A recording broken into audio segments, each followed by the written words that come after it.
How you doing, everybody? It's Wardy here. We're back at it, breaking down the latest in Mets land. And I'm always excited to get into these videos because when it has to do with Juan Soto and just the prospect of landing him as a Mets fan, how can you not be giddy until proven otherwise? And we know the Mets are going to be heavily involved in the Soto sweepstakes, so much so that in today's video, we're breaking down the latest reporting, which already has the Mets talking to Soto and his team. Color me shocked there, said absolutely nobody who knows how much Steve Cohen and David Stearns want this coveted man, and for good reason. So in today's video, we're going to break down not only all the latest details on that front, how Mets legend Ron Darling had some choice words over the past 24 hours, not so much in favor, but more so against the pursuit of Juan Soto. How do you guys feel about that as respective Mets fans? Are you in favor or against what Ron Darling's thinking is there? And everything in between, as we're going to cover the Soto sweepstakes to a T up until he makes a decision this offseason. How you doing, everybody? Thank you guys so much for chiming in. Let me know your initial reactions and thoughts in the comments down below as you smash a like and subscribe button. And before we deep dive everything that you need to know on the latest reporting, was there to know about Juan Soto, unless you have somehow, some way been living under a rock for a number of years since he made his debut as a not only a rookie, but literally as a teenager there right away from the Nationals. Let's deep dive our amazing sponsor briefly that you all know very well with our amazing friends here at BetUS. BetUS has you covered all your sports betting needs, folks. Head over to betus.com.pa today and use Wardy's promo code YouTube150. That way you too get a 150% bonus on your first deposit, 125 on your second, and your third up to $2,000 for whatever your sports betting needs may in fact be. And me, as a respective sports better each night, now that we have seen the MLB season come to an end, I'm absolutely hammering not only NFL picks and NHL picks, but we're hammering here our NBA picks, and we won outright there with the Knicks money line minus 120. We put down 60. We won 110 total there just 48 hours ago. Today we're hammering not only the Knicks, but also their trade partner in that blockbuster for Cat,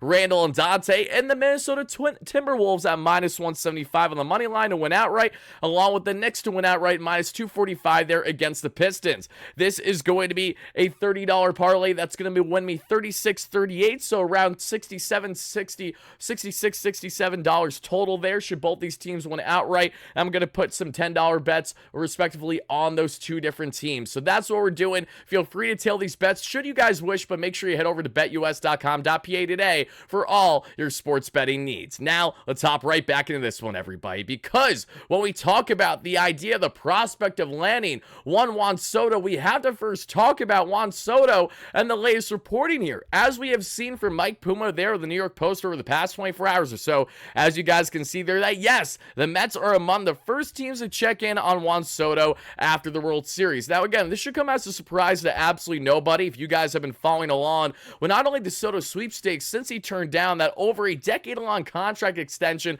$440 million 3 years ago by the Nationals. He did that for a reason as a 23-year-old. Now, fast forwarding 3 years later, as a 26-year-old, he's been with the Padres, he's been with the Yankees, he went all the way to the dance this year and fell short, but not for a lack of effort there on Juan Soto's end, more so on the lack of effort on the defensive end by the Yankees and everyone between in that fifth inning in Game 5, to say the least. Now Soto looking for a big payday, as you can expect, and in case you guys are just not aware of how good Juan Soto is, and this is really going to go in hand with Ron Darling's comments, if you guys are for or against what Ron has to say here that we're going to break down in a second, look at Juan Soto, what he did this past season. 41 home runs there. We're looking at 128 runs scored, over 100 RBIs, a 288, 419, 569 clip, 1,000 plus OPS, an 8 WAR on the season, a 180 WRC plus, which means he's 80% better than the average batter in baseball. He literally accounted for 8 wins total, essentially just himself, based on wins above replacement there. He has been one of, if not the most valuable players in Major League Baseball since he has arrived in the game,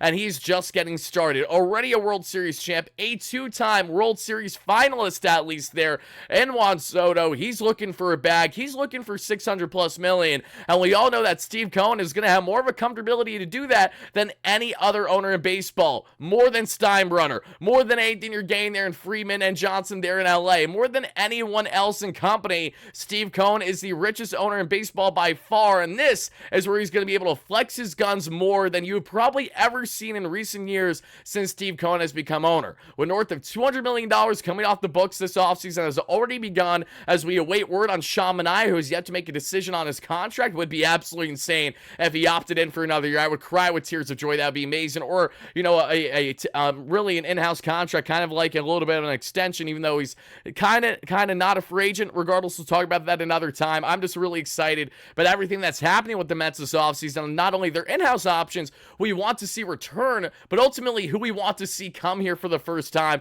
and that being Juan Soto. Take a look at the numbers, look at Baseball Savant, pretty much every single number's in the 99th percentile. You know, I'm going to go on a limb and say it's almost like he's literally one of the most lethal, most generational hitters that we have in today's game, and he's only 26, so if you sign him for 10, 13, even 15 years, north of 40 plus or so, it shouldn't matter with how much he's going to age like a fine wine. The only concern I genuinely have with Juan Soto on a long-term contract is two things. It's one, making sure he stays healthy because of a rough $50 million AAV investment's a lot, and two, it's also making sure that you build around him. That's an important thing. But three, it's also making sure that in the case of Juan Soto, that by the time he actually gets the bag, he doesn't decide to step back. That's the big concern there with a lot of these guys, but I don't foresee that to be the case here with Juan Soto. At a young age of 26, he's so hungry. He wants to win again. We know that, and he is absolutely looking for a big payday, rightfully so. And when talking about this big payday, there is one man in Mets land that has his reservations, and it's funny because another man in previous Mets land, because not so much nowadays, but he was actively involved a couple years ago, had a counter to that I'm going to expand on, break down to each and every one of you here, right now, because it has everything to do with our guy there. Yes, Ron Darling. Look, guys, this is what Ron had to say himself. Ron Darling doesn't think the Mets should go all in on signing Juan Soto and will not, on all in on Juan Soto and will not judge their offseason on the success or failure of that pursuit. He says, and I quote, Juan Soto's a great hitter, is as great as I've ever seen, and Aaron Judge had a great season, but one player doesn't make it. I don't know, maybe you get two $300 million players. Now, bear in mind that I understand the thought process initially here from Ron Darling, and one thing that I've kind of toyed back and forth with as a Mets fan is, okay, David Stearns had so much success with the Mets in year one, 2 games shy of a World Series berth in your first year as Pobo, and you had a so-called punt year heading into the year because you had a lackadaisical offseason. More of what felt like lateral moves at best, but superseded any expectations that Mets fans had heading into the regular season with Sean Manaea's brilliance, with Francisco Lindor dominating, really being that captain, with the blossoming of Mark Vientos, with Jose Iglesias defying the odds and then some and everything in between. But even as great of a team builder as David Stearns is, Juan Soto is an even better, more lethal, and more guaranteed option as an everyday player that not only makes the Mets so much better than what they currently are, but makes the Mets a perennial contender every single year, not only to compete for the NL East every year, but to compete against the Dodgers. Because, guys, let's face it, the Dodgers are going to continue to be this dynasty. Should they land Roki Sasaki this or next offseason, they're only going to get better. The deferred payments with Shohei Ohtani allows them to heavily pursue Juan Soto to a degree among other key talents each and every offseason. If you think the Dodgers are just going to go away after this run, I got a bridge to sell you. So knowing that very well, the Mets need to make sure that they have the proper counter. And as Zack Scott, former Mets GM, famously said earlier today on X, which I wholeheartedly agree with, he states the following in response to Ron Darling's comments. And it's interesting that he focused on how it didn't work for the Yankees, but they got to the World Series. The Dodgers have more big contracts and won the World Series. That second part is very important to me because the Dodgers spent $1.2 billion in total contracts this past offseason, had a line with Yamamoto and Ohtani, and they won it all in year one, and that's what they need to do. So if you're going to spend big, you have high expectations, but, you know, there's a high reward there, and there's a consistent reward there by spending as big as the Dodgers have. They're not going anywhere for a long period of time. Knowing this as Mets fans, Zack Scott knowing this very well, how the spending has been working, going out and deciding to spend on two $300 million players on inflated contracts when they're likely only going to give you a couple years of really warranting that contract versus Soto at 26 who fits the short and long-term build. Is this really even an argument in my opinion? Any fan that is not in favor of Juan Soto, I respect everyone's opinions, but I'm so far out of that personal reality until proven otherwise, mainly because we have continued to see how not only buying, but having a balance of great in-house talents that you can then trade away, which the Dodgers have done every single year. Look at that Dodgers lineup this year. The core had nothing to do with homegrown talent. It had everything to do with acquiring talent, signing talent after building the farm for a number of years, and by having a fantastic payroll because you have ownership that's willing to spend.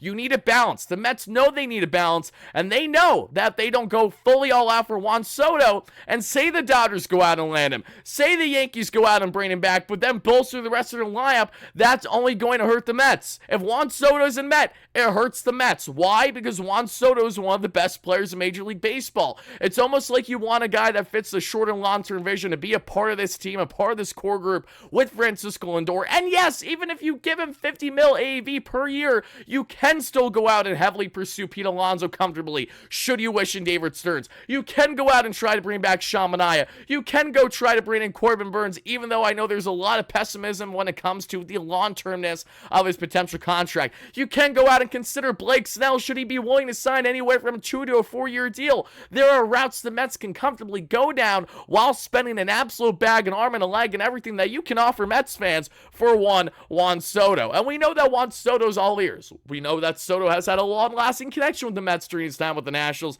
has spoken greatly how Citi Field is one of his favorite parks to play in, not named the field that he actively plays in of the team that he's an actual player for. And we saw Juan Soto just, again, 48 hours ago when the World Series ended, his initial thoughts on the potential pursuit for himself from the Mets this offseason. Let's listen in, folks.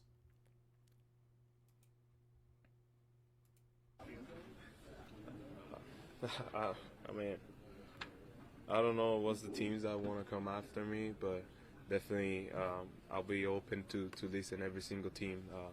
I don't have any doors closed or anything like that, so I'm going to be available for all 30 teams.